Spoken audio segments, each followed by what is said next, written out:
on August 8th of 75. The Lord had given me some prophecies, and I began to bring them, and I was told by an evil spirit if I kept bringing them that he'd take my life. I didn't believe him, but he did. So I went to the Lord in death. And as I come close to the Lord, I saw that all the people that was in our line, he asked them only one word: did you learn to love? I saw that about 2% of all humanity was in the line I was in. There was 98% that was in another line that was wrapped up in their gods, because we're going to spend eternity with our gods. And if it's Jesus Christ is our God, we'll spend eternity with him. So as I stood before him, and I was getting ready to tell him, yes, Lord, because he only asked you, did you learn to love? And I was going to tell him I had, but he said, I want you to go back. And I told him I didn't really want to. But he said, go back, because I'm going to bring 1 billion souls into myself in one great wave. And I want you to touch a few of the leaders that I'm going to use in that time. And I told him, I'll go back for souls. But he did show me parts in heaven. And we've got 5 senses. In heaven, all 5 senses are beyond anything that I can tell you. For there are fruit there that you can bite into, and the nectar is as sweet and as enjoyable. There's nothing that I could ever compare on earth. Sound there. Everything that makes a sound there makes praise. The wind blowing through the trees is praise. The rippling waters is praise. There's songbirds is praising there all the time. You can hear the songs of praise. Your eyes sees nothing but beauty there.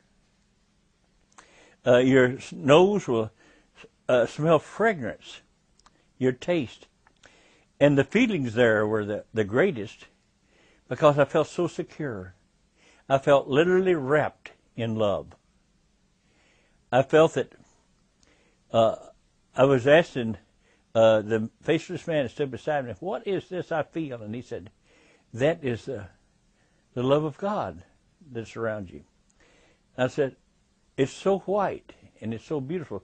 What did he said? It's also the glory and the love. And that is the 17th, John 17, the glory and the love he had from the beginning. And you're literally wrapped there. You have no thoughts of bad thoughts. You have nothing demonic penetrating your brain. All 5 senses are beautiful.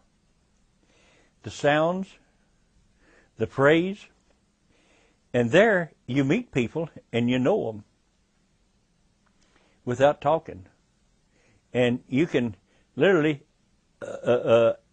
answer questions without conversation. And there, if you're in the valley and you want to be on top of the mountain, you can be there as fast as a thought. You can go underneath the sea and talk to the fish. There are valleys there of dinosaurs, and you can go look. Everything is created down here. This is a type and shadow. It's the real thing up there. So while I was up there, that's what I saw. I also saw the saints that went before me.